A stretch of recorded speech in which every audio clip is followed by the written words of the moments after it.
عوام کا بیڑا غرق تو پہلے سے ہو چکا ہے، اس سے زیادہ ہو جائے گا۔ حکمرانی آپ کو کہیں نہیں، جہاں جس ملک میں اخلاقیات نہ ہو، ویلیوز نہ ہو، قانون نہ ہو، عدالتوں کی آزادی نہ ہو، بنیادی حقوق، انسانی حقوق کا احترام نہ ہو، جہاں جس ملک میں فسطائیت اور طوائف الملوکی گیلور کر رہی ہو، وہ قبول ہے، وہ سب کو قبول ہے کہ بس یہ تو ٹھیک ہے، لیکن قرض ہاتھ سے نہ نکل جائے، تو پھر تو میرا خیال ہے کہ ہمیں پھر کشکول اٹھا کے بھیک مانگنے کے لیے سب کے پاس پوری دنیا میں جانا چاہیے بھکاری بن کے۔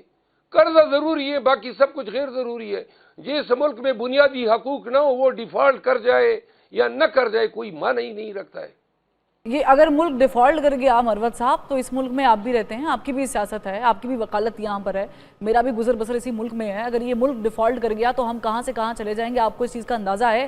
ایک طرف آپ 184 کے تحت اپیل دائر کرتے ہیں، ایک طرف آپ الیکشن کمیشن کو کہتے ہیں کہ اس کے معاملے کو دیکھیں الیکشن کی، دوسری طرف آپ چاہتے یہ ہیں کہ جو بھی گورنمنٹ بنے وہ انسٹیبل ہو، اتنی انسٹیبلٹی ہو کہ IMF ان سے بات چیت نہ کرے، اور اس پورے دھکم پیل میں جو پس رہے ہیں وہ عام آدمی ہیں، وہ عام عوام ہیں، جنہوں نے اپنا بل بجلی گیس پورا کرنا ہے، جنہوں نے بچے پڑھانے ہیں، جنہوں نے کھانا ہے۔ مطلب آپ جن کے ووٹ سے آئے ہیں ان کا خیال نہیں ہے، مگر چونکہ آپ کو ووٹ کم ملے ہیں اس پر بات چیت ہونی چاہیے۔ محترمہ، مجھے تو آپ کی انٹرویو سے اندازہ ہو رہا ہے کہ بالکل آپ کے منہ میں بالکل پٹوارن کی زبان ہے۔ سر ڈونٹ گو آپ پرسنل۔ یہ کہہ رہے ہیں ہمیں مروت صاحب ود نہیں، ڈیو کیوں آپ یہ ریسپیکٹ کہہ رہے ہیں؟ نہیں، آپ کس طرح کے سوالات اور الزامات لگا رہی ہیں کہ ہمیں ووٹ کب ملے؟ آپ نے خواب میں دیکھا ہے کہ ہمیں ووٹ کم ملے؟ کبھی آپ الیکشن کمیشن آئی ہے، دیکھا ہے آپ نے کہ ہمارے فارم 45 جو ہیں وہ کیا کہانی بتا رہے ہیں؟ میں آپ کو یہ گزارش کر رہا ہوں کہ جس ملک میں لوگوں کے گھروں میں، عام شہری کے گھروں میں پولیس بلا وارنٹ کے گھسے، چادر چار دیواری کا تقدس پامال ہو، بنیادی انسانی آزادی بار بار پامال ہو، جس ملک میں لوگوں کے کاروبار سیاسی وجوہات پہ بند ہو، جہاں پہ پارلیمنٹیرین اغوا ہو، پریس کانفرنس پہ مجبور ہو، یہ سب قبول ہے، لیکن قرضہ ہاتھ سے نہ جائیں۔ یہ عجیب سی منطق ہے۔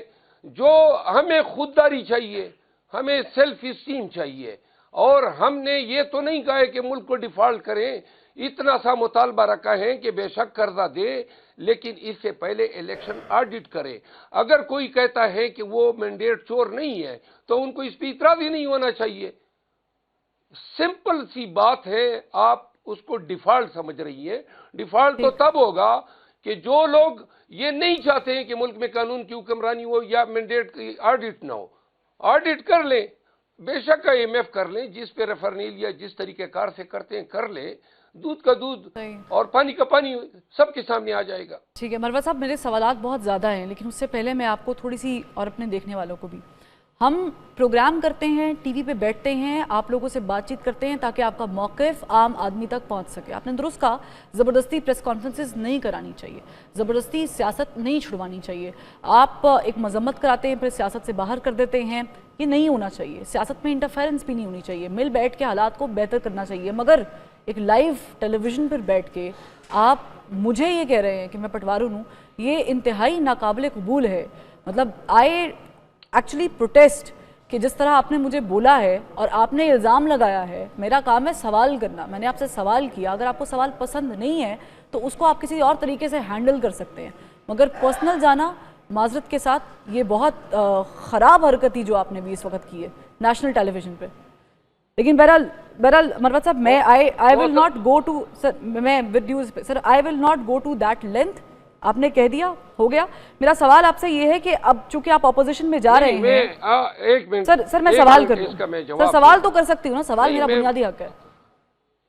آپ ساتھ جواب دے دیجیے گا، میں سوال ڈال دوں، آپ ساتھ کہہ دیجیے گا جو کہنا ہے۔ اب آپ چونکہ اپوزیشن بینچز میں جا رہے ہیں اور جو گورنمنٹ بننے جا رہی ہے وہ بہت زیادہ سٹیبل گورنمنٹ نہیں ہوگی، کیونکہ ظاہر ہے کہ وہ بھی سہاروں پہ کھڑی ہوگی، تو اس کی بنیادوں کو ہلانے کے لیے کل کو ایسا تو نہیں ہوگا کہ آپ ووٹ آف نو کانفیڈنس لے آئیں یا آپ ان کو بل پاس نہ کرنے دیں، جیسا کہ ابھی خرم دستگیر صاحب بھی بتا رہے تھے کہ پنجاب میں آج جو ہوا ہے پنجاب اسمبلی میں، ہم نے دیکھا ہے جس طرح کی مچھلی منڈی لگی رہی ہے۔ پہلی بات تو یہ ہے، میں گزارش کروں آپ سے، آپ اپنے سوالات کو پھر آرام سے بعد میں دیکھ لیں کہ آپ کے سوالات سے مجھے تعصب کی بو آئی. میں روزانہ 10 8 انٹرویو دیتا ہوں. کائنڈلی آپ ذرا اپنے سوالات کی نوعیت پہ ذرا غور کر لیں. مجھے کیوں اس طرح فیل ہوا کہ مجھے آپ کو یہ کہنا پڑا. آپ کے سوالات کافی افینسو ہیں.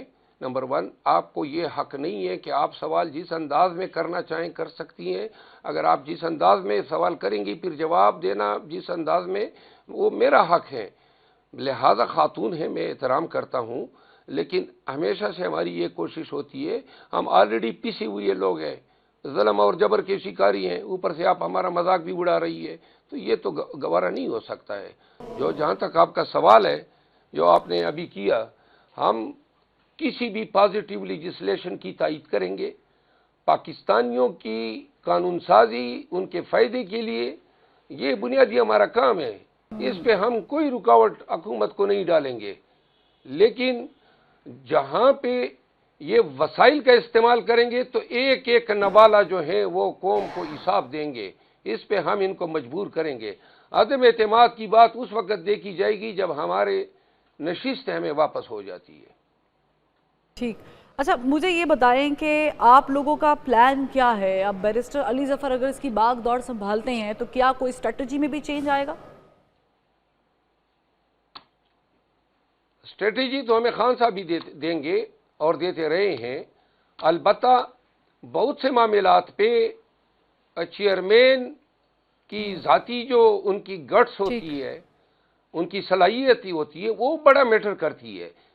تو لہذا ہم ضرور یہ چاہیں گے کہ جو بھی خان صاحب کی طرف سے چیئرمین کی مسند پہ بیٹھیں وہ اس ایسی صلاحیتوں کا عامل ہو کہ جہاں پہ ہر چیز کے لیے وہ خان کی طرف نہ دیکھیں بلکہ پارٹی کو خود پرو ایکٹیولی اور ایگریسولی چلا سکے.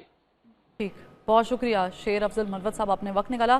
ناظرین، پروگرام کا وقت تو ختم ہو گیا ہے، لیکن جاتے ہوئے ایک چیز کی تصحیح کرنا بڑا ضروری ہے. ہم روز اپنے نیشنل چینل پر بیٹھ کے اس ٹی وی پروگرام کو کرتے ہیں. اس کا مقصد صرف یہی ہوتا ہے کہ جو عوام کے بنیادی سوال ہیں وہ پوچھے جائیں. ایسے سوال پوچھے جائیں کہ جس سے حقائق سامنے آ سکیں. اگر کسی گیسٹ پر کوئی بات بری لگتی ہے، گراں گزرتی ہے، تو اس کا ہرگز مطلب نہیں ہے کہ آپ سامنے والے پر بیٹھے ہوئے جو سوال کر رہا ہے، جس کا یہ بنیادی حق ہے، جس کو ہم صحافی کہتے ہیں، اس پہ آپ کھلے عام الزام لگا دیں یا آپ یو اسٹارٹ کالنگ نیم. تو ود ویری ڈیو رسپیکٹ جو بھی ہمارے گیسٹ ہوتے ہیں، وی آلویز ٹرائی کہ ایک جو رسپیکٹ کی باؤنڈری ہے وہ ہمیشہ وہاں پر موجود رہے. ہو سکتا ہے ہمارے سوال آپ کو اوفینسو لگتے ہوں، ہو سکتا ہے آپ اوفینڈ ہو بھی جاتے ہوں، مگر اس کا ہرگز مطلب نہیں ہے کہ آپ کسی کو بھی جب چاہے نیشنل ٹیلی ویژن پر بیٹھ کے کچھ بھی کہہ دیں. بہرحال میرا کام سوال کرنا ہے، اور جب تک پوری قوم ایک پیج پہ نہیں آ جاتی میں سوال کرتی رہوں گی. کل پھر ملتے ہیں. اللہ حافظ.